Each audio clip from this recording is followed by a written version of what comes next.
Hello, welcome to Microfiche Microphone. I'm Micah, and on this channel we look at microfiche from the past, old newspaper articles in the public domain. We look at them with our modern eyes, our modern perspective, and see what we can learn from them. On this microfiche time capsule, we are looking back at the improvement era from September 1932. And this article is a continuation of the Greatness in Men series.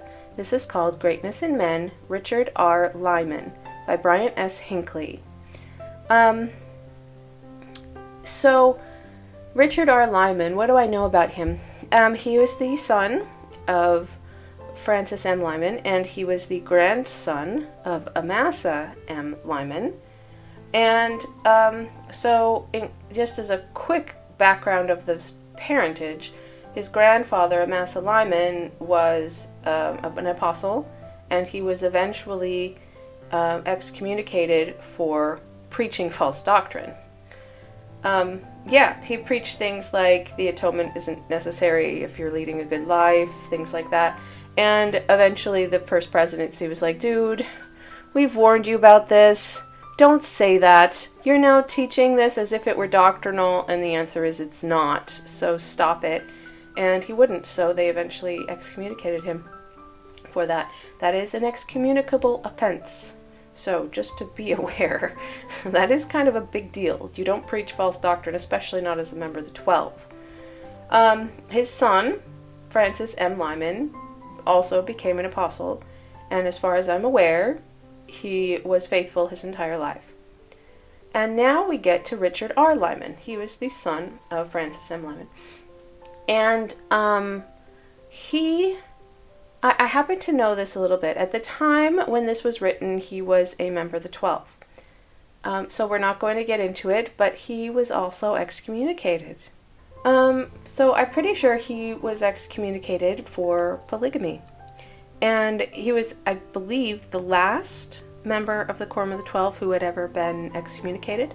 And we'll get into the exact details later, but I think that that's right. So, anyways, just as a kind of a trigger warning, if you don't like hearing about people who were excommunicated, especially when they're singing their praises in the original document, and then later on find out that they did something terrible, then this is probably not a good video for you to watch. But I hope that you can learn something today, and I'm sure I will, because I know nothing about his life other than that. I do know that he wrote rather prolifically for the like the magazines and stuff, but I don't know much more than that. So anyways, so let's take a look at what Bryant S. Hinckley had to say. It's starting out with a quote, and it says, backed by a splendid ancestry and an intellectual wife, oh really, Dr. Lyman has scaled the heights in his profession and at the same time has rendered unusual service to his church. Scaled the heights in his profession. Doctor, I don't know what he's a doctor of. Is he a medical doctor? I'm not sure. And there's a picture of him. This is Richard R. Lyman, which might end up being one of the background pictures because it's quite a good one. 62 years ago, November next, in a neat story-and-a-half log house in Fillmore, the first capital of the state of Utah, was born a man who has played a noble part in the affairs of this people. This city of less than 1,200 inhabitants has given to the world its full share of genius and greatness, and on the roll of its nobility will shine the name of Richard Roswell Lyman. This city was the home of his no less illustrious father and grandfather. It is interesting to meditate on the fact that there are in the United States today 12 boys who, in the common course of events, will someday become presidents of this great republic. What? And no living soul can name one of them. That's a very weird thing to say, okay? I mean, that's always true, you know? We don't know who is going to be the future presidents of the United States or, you know, even presidents of the church, you know? The hand of Providence has these prospective presidents in training, and in the strange mutation of events, it will lead them to their great responsibility. Okay, it would be interesting to contemplate the source from which these leaders have come and events that seem to shape their destiny. We are forced to the conclusion that, in a large sense, the destiny of men and nations rests in the hands of a beneficent creator. There may be a destiny, rough-hewn though it be, that shapes our ends, but nowhere in the program of man's development is there anything that would belittle human endeavor or in any way discount the significance of individual struggle. Hard work brings boys to the front. Richard R. Lyman was handicapped with impaired vision. Oh, I did not know that. Really? Was he legally blind? It is said that as a boy he seldom or never smiled. And just how the exuberance of his soul manifested itself in his childhood we do not know, but it finds expression in his mature years in a most congenial, wholehearted, and radiant attitude toward life and toward mankind. Well, I already found out things I didn't know about him. Impaired vision, I wonder what that means. Like, does that mean that, like, he's blind in one eye? You know what I mean? Like, does it mean he has very poor eyesight? Is he legally blind? I don't know to what extent his impaired vision is, and I think that would be quite interesting. Francis M. Lyman, his father, and Amasa M. Lyman, his grandfather, were men of large caliber, distinct individualism, and of pronounced leadership. They were men of learning and of native refinement, although they did a great deal of pioneering. This excerpt from an address by Dr. Lyman explains some of the things they did. A detachment of the Utah pioneers who had settled in Salt Lake Valley were called by President Brigham Young for the service, and left their homes here in March 1851. They were 3 months reaching Sycamore Grove, where they camped for 3 months while Elder Amasa Lyman and Elder Charles C. Rich were completing negotiations for the purchase of Rancho San Bernardino. The area covering 35,000 acres was finally purchased for $77,500. As soon as the negotiations were completed, the pioneers moved on to the ranch and founded the city of San Bernardino. The survey was completed under the direction of H.G. Sherwood, and the city was laid with 72 rectangular blocks. Homes were constructed, and the immigrants found their first shelter from the weather since leaving Salt Lake. The 500 have been living in the open for 8 months. Land that was purchased for slightly more than $2 per acre in 1851 is today valued as high as $2.5 million, per block in the heart of the city. It is interesting to note that the new $600,000 courthouse stands on the spot where the old home of Amasa M. Lyman was built in the stockade of the early days. What does this have to do with Richard R. Lyman? I'm sorry, this was before he was born, I'm sure. 1850s? Like, this just seems really stupid to even mention. I'll bet Francis M. Lyman was, like, really, really young. Like, if he was even born at all. Like, sheesh. What does this have to do with anything? Okay, moving on. On the 25th day of June this year, Richard R. Lyman, grandson of Amasa M. Lyman and Miss Gladys Rich, daughter of Amasa Rich Lyman. Wait, what? Daughter of Amasa Rich Lyman and granddaughter of Charles C. Rich were guests at the unveiling of a monument in honor of Amasa M. Lyman and Charles C. Rich by the San Bernardino branch of the California Daughters of the Golden West. I am super confused by this. Okay. Gladys Rich, okay, so hang on. Daughter of Amasa Rich Lyman. I'm wondering if that was a typo? Like, was that a mistake? I'm going to have to fact check this at the end because that doesn't make any sense. Like, why would Gladys Rich be the daughter of Amasa Rich Lyman? Now, if her father was named after Amasa M. Lyman, which is not impossible, like, her father would not have the last name Lyman. You know what I mean? And if she did, then why is her last name Rich? You know? We need to look at that. I'm hoping that the Lyman in there is a typo, and that it meant to say Gladys Rich, daughter of Amasa Rich, and granddaughter of Charles C. Rich. That would make more sense to me. Francis M. Lyman is known in the history of San Bernardino as a freighter of early days. He made 8 round trips with mule teams between Salt Lake and that city before 1857. Okay. A picture representing 3 generations of the Lyman family, Amasa M., Francis M., and Richard R., is given place of honor in the Pioneer Lodge in San Bernardino. This is to commemorate the service of this family as pioneers and pathfinders. Okay, so he was born there then. Is that what I'm understanding? The records indicate that Dr. Lyman's grandfather, Amasa M. Lyman, was ordained an apostle in 1842 and died in 1877. And they don't mention that he was excommunicated. Okay.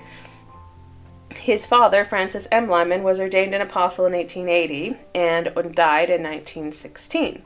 He was a member of that quorum for 36 years, and for part of this time was president of the quorum. Few, if any, men have served this church with greater diligence and more enlightened devotion than he did. 2 years after Francis M. Lyman's death, Dr. Richard R. Lyman was made a member of that council and has already served in that capacity for 14 years.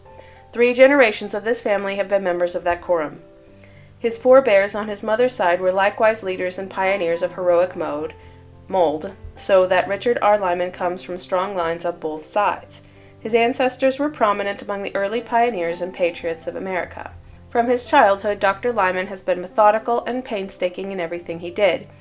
If it were taking care of a barn, he kept it in order with every tool in its place. If it were caring for a garden, it was hoed with regularity and well hoed, and these characteristics have been manifest in all that he has done. Richard R. Lyman is preeminently a college man. He has spent the greater part of his days in constant contact with men of learning and of intellectual superiority.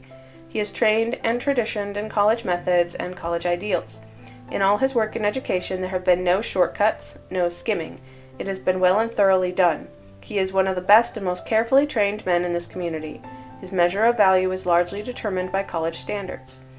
Okay, a college standard, like what does that even mean? What is a college standard? You know what I mean? It's kind of a weird thing to say. There's a picture here. This is Amy Brown Lyman. I am assuming that is his wife. Like, I'm a little weirded out by the way they talk about his parents. Like, if they talked about his father the way they talked about his grandfather, then I would understand it. But they're basically, like, holding up his grandfather as some sort of, like, standard he should try and live up to when he was the one preaching false doctrine and got himself kicked out of the church. Like, he was never rebaptized, by the way. So he continued to believe in that false doctrine and continued to preach it, I'm pretty sure. He attended school in Fillmore when 8 years of age, moved with his parents to Tooele, where he attended William Foster's School, which was held in a little adobe house where slabs were used for benches. In his 12th year, he entered the Brigham Young Academy at Provo. He subsequently attended the Brigham Young College in Logan, but returned to the academy and was graduated from that institution with the class of 91. In the fall of this year, he entered the University of Michigan at Ann Arbor, from which he was graduated with the class of 1895, with a degree of Bachelor of Science in Civil Engineering. Okay, he's an engineer. During his sophomore year, he was president of his class, and likewise during his senior year. Wow. It is a distinct honor to be president of one's class, and it is an unusual and almost unheard of honor to be twice president. Yeah, it's not common, is it? On returning to Utah in 1895, he taught at the Brigham Young University for 1 year, and in the fall of 1896 he was made professor of civil engineering in the University of Utah, and he continued in charge of that department until 1918. Under leave of absence, he did 3 years graduate work at the University of Chicago and Cornell University. In the latter university, he had conferred upon him unusual honors, receiving a scholarship and a fellowship in the College of Civil Engineering. He was also elected by the faculty to membership in the honorary scientific fraternity Sigma Chi. Yeah. From Cornell, he was graduated with the degree of Master of Civil Engineering on June 18, 1903, and on June 22, 1905, had conferred upon him the degree Doctor of Philosophy. So he's not a medical doctor. He's a Doctor of Civil Engineering, sounds like. His 7 years of patient and painstaking university work is a good example of that characteristic spoken of in the New Testament as patient continuance, without which nothing really worthwhile can be accomplished. For this world is built on patient lines. Okay. Also, if you don't know what civil engineering is, it's basically like how you plan a city. Yeah. It's all about like the timing on the stoplights and like the way cities are laid out to allow access to places and like building structure, that kind of thing. That's what I understand anyway. If I am incorrect, please correct me. But they're like mostly in charge of building bridges, which is their most complicated thing that they do. Bridges are quite complex. So, I'm fairly certain that that's true. Anyways, getting a doctorate in civil engineering, I think, is quite unusual, is it not? I feel like most people don't need a doctorate to work in the field, so they don't usually get one. Yeah? It doesn't sound like he ever worked in it, though. Like, did he ever see the building of a bridge at any point? You know, I'm just asking. I'm just throwing that out there. I don't know. I wasn't there. So maybe he did, but yeah. He borrowed $2,500 to take him through the University of Michigan, all of which was paid back with interest at 10%. Why is that relevant to anything? I don't know. Like, I had student loans too, okay? Thus, while he was going to school, he was forced to learn the lessons of thrift and economy. Are you serious? Like every student ever, you mean? Which he has never failed to practice, and which have brought to him financial independence. Sure. While studying in the university, he contributed articles to newspapers and magazines. That's what I meant. Yeah, he was a relatively prolific writer. A number of articles on the University of Michigan appeared in the Juvenile Instructor. Yep. In addition to writing a good many articles of a non-technical character, he has written scientific articles for the Engineering News and for the Transactions of the American Society of Civil Engineers. Okay. For the University of Utah Experiment Station, he has prepared a bulletin entitled The Construction and Maintenance of Earth Roads. There you go, dirt roads, yeah. And another on the measurement of flowing streams. There you go. For his article entitled Measurement of the Flow of Streams by Approved Forms of Weirs and Their New Formulas and Diagrams, which was published in the Transactions of the American Society of Civil Engineers. He was awarded the J. James R. Crowe's Gold Medal for the year 1915, which was awarded by the American Society of Civil Engineers. This prize is awarded only for a paper which is judged worthy of the award of this prize, for its merit as a contribution to engineering science. I've never heard of it, but good for him. Cool. The publication of this paper and the award of this prize brought Dr. Lyman into national prominence in the field of hydraulic engineering. As a result of this work and his prominence, he was asked if he would accept their chair of civil engineering in the Pennsylvania State College.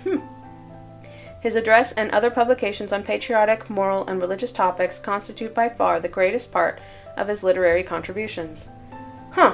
Okay, so there's a few pictures. Here is his grandfather, Amasa M. Lyman, which we have talked about a lot. Richard R. Lyman at age 4, because that's important. His father, Francis M. Lyman. I think he looks more like his father and less like his grandfather, because his father didn't look that much like his grandfather, in my opinion. I mean, you know. And then his mother, Clara Collister Lyman. Aside from teaching, he has served the state in many important positions. From 1909 to 1918, he was vice chairman of the Utah State Road Commission. Under his direction, the first modern concrete road in Utah was constructed, and first modern concrete road in Utah was constructed, and he has effectively advocated and promoted the construction of these roads. Wow. Interesting. Like, that's, you know, they're made of asphalt now, but back then, like that, concrete, huh? Since its organization in 1922, Dr. Lyman has been a member and vice chairman of the Utah Water Storage Committee and has been very instrumental in securing a close and cooperative agreement between the state of Utah and the United States Reclamation Bureau. It has been said repeatedly that Utah has a more harmonious and satisfactory cooperative working agreement with the U.S. Reclamation Bureau than any other state in the Union, and no small part of this is due to the efforts of Dr. Lyman. Outside of his own state, his ability has been recognized, and he has served with some of the most distinguished engineers of America. For example, he was a member of the Engineering Board of Review for the Sanitary District of Chicago. This district included the city of Chicago and some 50 other municipalities. This board was composed of 28 engineers, all men of national recognition and demonstrated ability. It is said to be the largest board of engineers ever organized for any purpose. So he's a good engineer. That's good. Dr. Lyman was appointed one of a board of 5 engineers who were investigating the Great Columbia Basin Reclamation Project, the largest reclamation project, Dr. Edward Mead has said, with which the United States will ever deal. You know, never say never, you know. You don't know that there's not going to be a bigger one in the future. Maybe you could say that has ever dealt with, but you can't say will ever deal. Like, that doesn't make sense.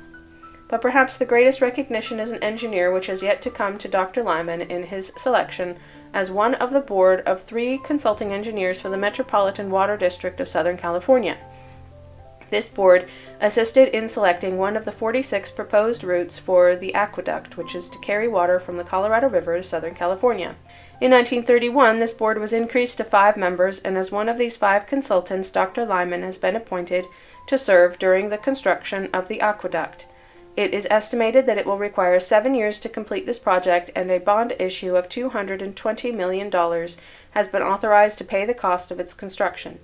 His selection for a place on this board is indeed a great and distinct honor and the highest confirmation of his training and ability. In addition to his engineering work, which has extended in many directions, he has been very active in business enterprises. He has been president of the Lyman Collister Company, the Bertner Real Estate and Investment Company, the Ensign Amusement Company, and the Giant Racer Company. He was one of the original directors and vice president of the Intermountain Life Insurance Company during the whole of its history, and is now serving as a director of the California Western States Life Insurance Company. He is a director of the Pleasant Green Water Company, the Heber J. Grant Company, and Southwestern Fire Insurance Company. Okay, here's some more pictures. So, we have sitting, left to right, W.P. Whitsett, Chairman, Board of Directors, Metropolitan Water District of Southern California. Thaddeus Merriman, Chief Engineer, Waterworks System, City of New York.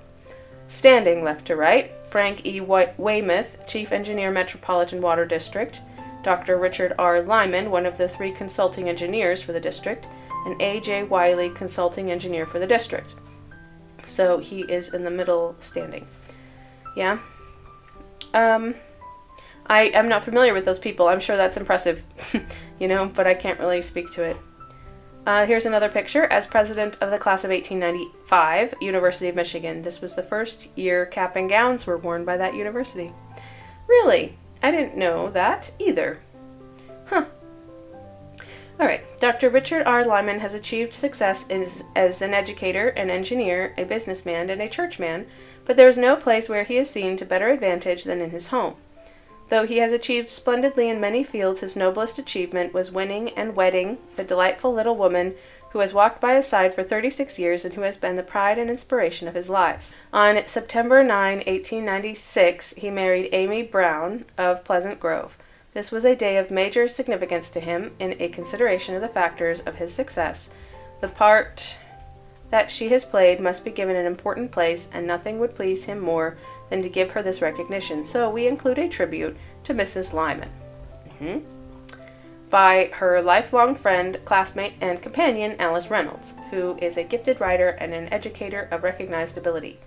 From their girlhood, there has existed between these brilliant women a constant and beautiful friendship, built upon an intellectual affinity and kinship which has resulted in an understanding and an appreciation that could come from no other source. Miss Reynolds says, I do like that they are giving a tribute to his wife. However, I think going on about her friendship with this other person is a little random, but okay.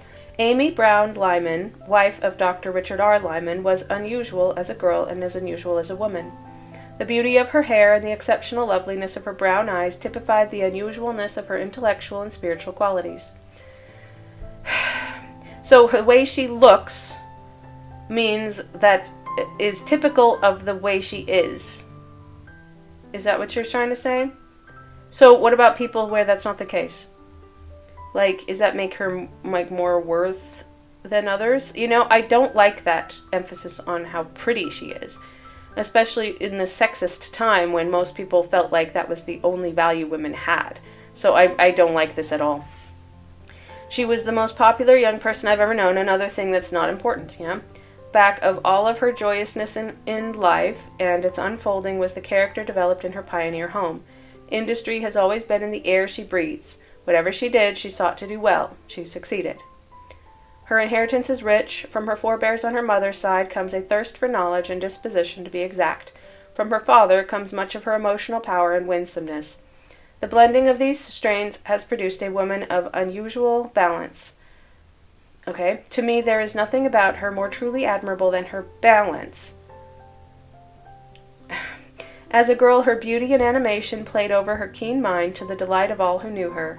In maturity, her strength of mind is tempered by her kind heart and winsome smile, eliciting from those who know her words of high praise coupled with profound admiration.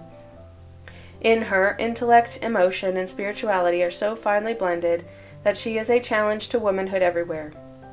The gifted teacher of pre-marriage days stands high in her profession as a social worker in both the state and the nation. She gave evidence of nothing short of remarkable talent in the long period in which she served the Women's National Relief Society as its secretary, and this talent is apparent in all of her work, whether given to the organizations of her church or the National Council of Women.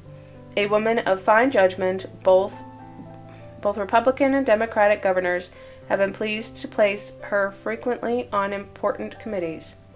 I think this is really weird, but let's just finish the quote and then I'll comment on it. Her writings are full of substance and are concise. Her addresses never fail to hold the interest of her audiences. A few years ago, she delivered the Founders' Day address at the Brigham Young University, and the most able men of the faculty remarked that with slight retouching, it could be submitted for a master's thesis.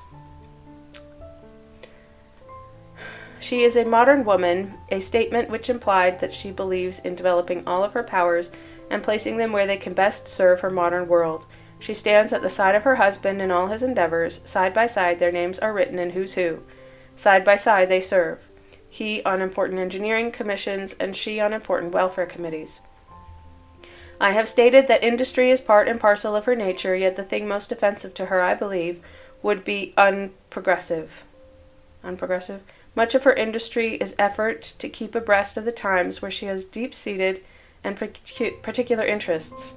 No matter where or when she functions, she gives the impression of being rare and unusual. Alright, I think that's the end of the quote. Thank goodness. I don't like the way they described her. Like, she's clearly an accomplished woman. The way that she writes and the way that she's been on lots of welfare committees and that's been her passion. Like, so emphasize that and saying that what she wrote could have been submitted for a master's thesis. Well, why the flip wasn't it? Why doesn't she have a master's degree? And that really pisses me off if they're like, she could have one, but you're like, well, then why doesn't she have one? Because people were sexist at the time and they didn't let women get master's degrees. That's why. Especially married women. Like, you suddenly become stupider if you're married. Ugh. I'm sorry. I know I shouldn't be reacting to this strongly, but this pisses me off. Alright, brother and sister Lyman have 2 children, Wendell Brown Lyman, born in Salt Lake City, December 18, 1897, and Margaret Lyman Schreiner, born in Ithaca, New York, September 15, 1903. Wendell married Rachel Bailiff in Salt Lake City. Margaret married Alexander Schreiner, the famous young organist. Oh yeah, I've heard his name, I think. Huh. A couple of pictures. Sitting left to right, Margaret Lyman Schreiner, daughter. Richard R. Lyman, Amy Brown Lyman, Amy Catherine Lyman, granddaughter. Standing left to right, Alexander Schreiner, Richard Lyman Schreiner, grandson, Wendell Brown Lyman, son.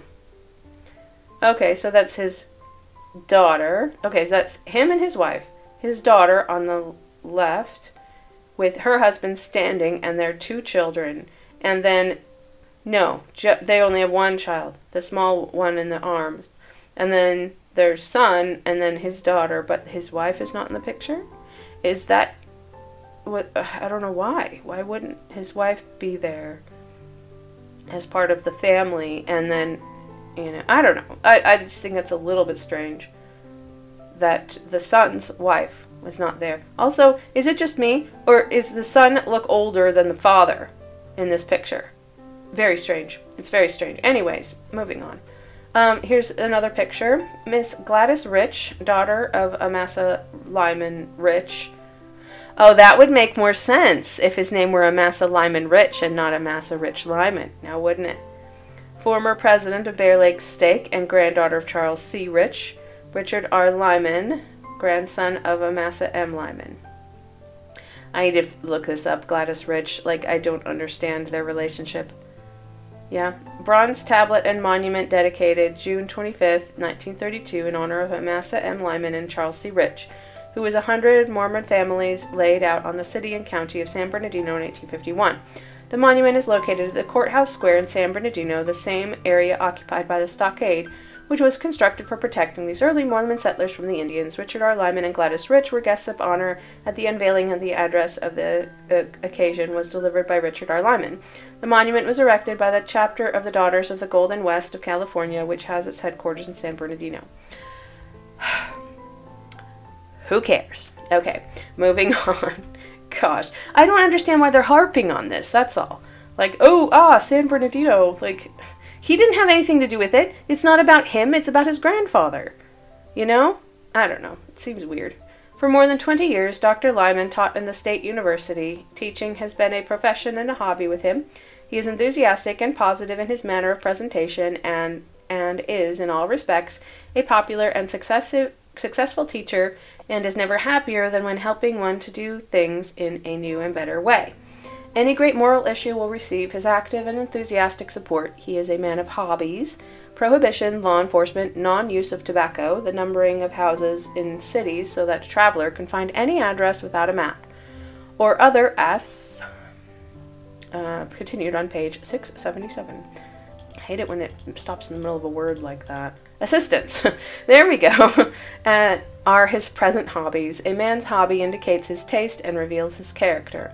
He is a member of the American Society of Civil Engineers, American Waterworks Association, American Association of Engineers, American Association for the Advancement of Science, Society for the Promotion of Engineering Education, Utah Society of Engineers, and Utah Academy of Science. I didn't think anybody cares about that, so I'm just flipping on. In his apostolic ministry, he does much public speaking, and in educational capacity, he frequently delivers addresses. From his childhood, he has been active in the church, and whether at home or abroad, he has always maintained the high standards of people and has never deserted or forsaken the ideals cherished by the Latter-day Saints. He has always stood as a leader among his associates and consequently has occupied positions of leadership and responsibility in the church. He was stake superintendent of the YMMIA in Salt Lake Stake when it included all of the wards in Salt Lake County, stake supervisor of parent classes for the Ensign Stake. He always points with pride to the fact that among his assistants in Salt Lake Stake were such men as George Albert Smith, Joseph F. Merrill, Heber C. Iverson, and others. Why is that impressive? I'm sorry, like, we had some prominent people in our stake. So, you lived in Salt Lake City, you know? Shocking. Dr. Lyman served as second assistant to President Anthony W. Ivins, who was general superintendent of the YMMIA of the church, and Dr. Lyman is now first assistant to George Albert Smith, the present general superintendent, in 1932. He has been very active in promoting the Boy Scout work and has been prominent in its national councils. He was ordained an apostle and set apart as a member of that council by the late President Joseph F. Smith on April 17, 1918. Oh wow, that was right before his death. Joseph F. Smith died in November of 1918. So that's kind of surprising. Or was it October? Anyways, it was in that year. And since that time has traveled extensively throughout the church, giving to the work the best of his heart and mind. Dr. Richard R. Lyman is slightly under 6'4" in height and weighs 250 pounds and is well proportioned. What does that have to do with anything? I don't think any of the other ones have listed a height and weight of the people. Like, he's tall. Good job, I guess. Random. That's really weird to me. He dresses with meticulous care and is most scrupulous in his living. These, added to his fine moral background, his superior intellectual capacity and training, the cultivation of his spiritual endowments, combine to make him an outstanding and impressive personality. Cultured, congenial, able, and sincere, with a never-failing good humor, he is delightfully companionable, and a center of which radiates a most wholesome influence. It's ironic, considering how it ended up, yeah? He is big-hearted, high-minded, whole-souled, sympathetic, and wholesome. I said that wholesome again. Wholesome in his thinking and his habits of living, in all his contacts and associations. In fact, there is no other word more descriptive of his character and personality. You are going to eat those words. Oh my gosh. Oh, Bryant and Hinckley, you did not see this coming, did you? There are 100 people who starve for words of encouragement and hope where there is one who actually hungers for bread. There are bleak and desolate lives that could be made bright and productive by a ray of sunshine or a gleam of hope. If we were to say to the living what we say over the dead, this would be a far better world in which to live. Richard R. Lyman says the encouraging word today. If he can't say it, he writes it. Well, that's nice. I like that. A man may be brilliant, resourceful, enterprising, with capacities and capabilities of the most unusual order. He may be brave and kind and strong, but if he is not loyal, you cannot trust him. Richard R. Lyman has never betrayed friend or foe. You trust him. Wherever he has gone, he has carried high the banner of faith, which, never flauntingly, but with a dignity that has won the confidence and esteem of those with whom he has mingled. No one has ever had the occasion to question where his faith centered or to what church he gave his allegiance. At home or abroad, wherever he has gone and whatever company has moved, Richard R. Lyman has observed with almost puritanic exactness the principles and practices of his religion. He is a shining example of these fundamental virtues, and we love him because of this. Neither jealousy nor envy have a place in his heart. Sure. At home or abroad, wherever he has gone, and whatever company he has moved, Richard R. Lyman has observed, with almost puritanic exactness, the principles and practices of his religion. Did he now? Did he that? Yeah, did he? Gosh. Oh, gosh. Okay. Let's do some fact checking.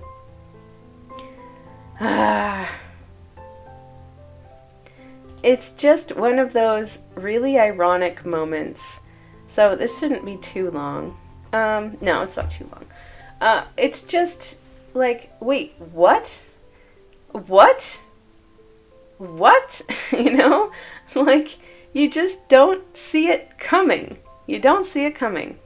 Richard Roswell Lyman, born November 23rd, 1870, which I don't think they mentioned, and died December 31, New Year's Eve, 1963, was an American engineer and religious leader who was an apostle in the Church of Jesus Christ of Latter-day Saints, LDS Church, from 1918 to 1943. Lyman is often noted as the most recent LDS Church apostle to have been excommunicated. That's what I said, yeah? In 1943, J. Reuben Clark, the first counselor of the LDS Church's first presidency and the Church's de facto leader due to Church President Heber J. Grant's poor health, became aware that Lyman had for a number of years been in an intimate relationship with a woman he had earlier been assigned to counsel. Awesome. The Quorum of the 12 Apostles convened a disciplinary council to hear the case and Lyman's explanation, after which he was immediately excommunicated. Lyman was rebaptized in 1953 at age 83, and his full priesthood blessings were restored posthumously in 1970.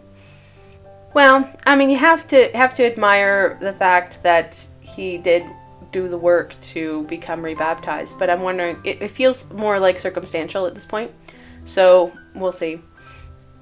Early life and family. Lyman was born in Fillmore, Utah Territory, and was closely related to many early leaders of the LDS Church.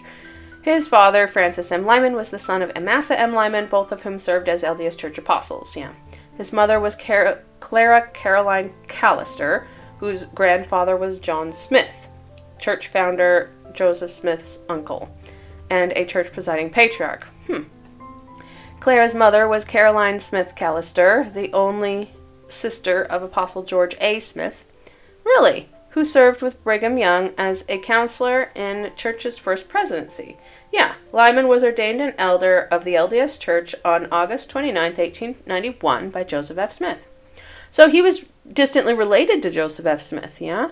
I mean, not, like, very closely related. I think that would make him something along the lines of a second cousin twice removed or something like that. I mean, I'd have to do the math and figure it out. Maybe I'll put it on the screen if I can figure it out.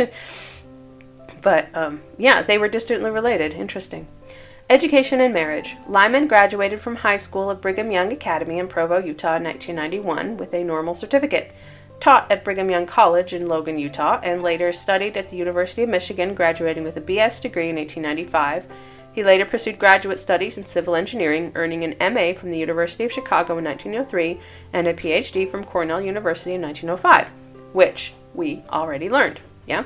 Lyman had planned to marry Amy Brown, whom he met as a student at BYA, but delayed this while he attended the University of Michigan. Lyman was a teacher and civil engineer and was known for his work in the Utah State Road Commission. Lyman married Amy Brown on September 9, 1896. The marriage was performed by Joseph F. Smith in the Salt Lake Temple. From 1895 to 96, Lyman taught at BYA. Lyman's wife served as the 8th General President of the Relief Society from 1940 to 1945. I knew I recognized her name. Apostleship. Lyman was ordained an apostle on April 7th, 1918. Hang on a second. Let's go back to one. Lyman's wife served as the 8th General President of the Relief Society from 1940 to 1945. When they said that he was excommunicated in 1943, did they not? So in the middle of that, yeah, November 12th, 1943. In the middle of that, her husband was excommunicated from the church while she was serving as a general president of the Relief Society. Can you imagine? That's crazy to me. Okay, moving forward again. Apostleship. Lyman was ordained an apostle on April 7, 1918. As an apostle, he served as a member of the Superintendency of the Young Men's Mutual Improvement Association until 1935. They did mention that. He was second counselor and then first counselor. Excommunication. In 1943, the First Presidency discovered that Lyman had been long cohabiting with a woman other than his legal wife. In 1925, Lyman began his relationship with Anna Jacobson Hegstead, which he defined as a plural marriage. Unable to trust anyone to officiate at the wedding due to the church's ban on the practice, Lyman and Hegstead exchanged vows secretly. By 1943, both were in their 70s. Lyman was excommunicated on November 12, 1943 at age 72. At the time, his legal wife, Amy B. Lyman, was the general president of the Relief Society. The Quorum of the 12 provided the newspapers with a one-sentence announcement, stating that the grounds for excommunication was a violation of the law of chastity, which was the standard interpretation of new plural marriages formed since the 1904 Second Manifesto. Plural marriages performed between the first manifesto in 1890 and the second manifesto were tolerated by the church as long as they were done outside of the country. After the excommunication, J. Reuben Clark worried that Lyman might join the Mormon fundamentalist movement. But he didn't, did he? I don't think he did. While Lyman and Jacobson viewed their relationship as a sort of engagement for the next life, it is unclear if at any point they consider themselves being actually married. Before 1938, Lyman maintained their relationship was not sexual. Before 1938. When he was, what, 65? Like, okay, so, I mean, I don't think that's the exact age, but it's close. So, like, they started sleeping together in their mid to late 60s? I don't understand this. I don't get it. Lyman later returned to the LDS Church through rebaptism on October 27, 1954, but he was not reinstated as an apostle. He died at Salt Lake City, Utah. Well, he shouldn't have been. Like, you can't expect it at that point. Anyways, it's just such a weird thing. It's such a weird thing. Like, I don't understand how Amy Lyman got along with that, you know? Like, how would you deal with your husband being excommunicated for sleeping with somebody else? And she must have known about it. She must have known about it. And I don't understand how she dealt with it for so long. Like 1938 is when he said their relationship became physical. And then he was excommunicated in 1943. Like, that must have been horrific for her. And then she was called as the president of Relief Society, knowing that they had this secret. Like, I cannot imagine how crazy and how drama-filled her life was at that point. And so for me, this story of Richard R. Lyman is so crazy. I did not know a lot of these things, details, that he was a civil engineer, that his wife was the president of Relief Society, although I had heard the name Amy Brown Lyman. So I didn't know that that she was prominent in some way, but I didn't know the exact details until now. My goodness. And that all of this happened at the same time. That is just crazy to me. Yeah, he was excommunicated for polygamy in the 1940s. Like, you know, most people don't know, I guess today, that this happened in the past. But it is a crazy, crazy story. Anyways, I hope that you enjoyed that story. The drama. This is a drama-filled story. The article was okay, I guess. It was a little bit on the stilted side and overly, like, praising him. Like, calling him wholesome. It's one of the most ironic things I've ever heard. Bryant as Hinckley, I'm sorry, but you're gonna have to eat your words on that. So, here you go. Some modern day drama that you probably didn't know about. And I am already looking forward to doing an article on Amy Brown Lyman, because I'll bet her life was really interesting. And I really wish that she had gotten a master's degree. I hope that when we do her, she's going to have some sort of like honorary degree from somewhere, because she totally earned it. Anyways, yeah. Richard R. Lyman, ladies and gentlemen. Anyways, I hope you enjoyed that anyway, and they thought that was very informative and interesting. And if you did, please give the video a like and subscribe to the channel, and I hope to see you in the next video.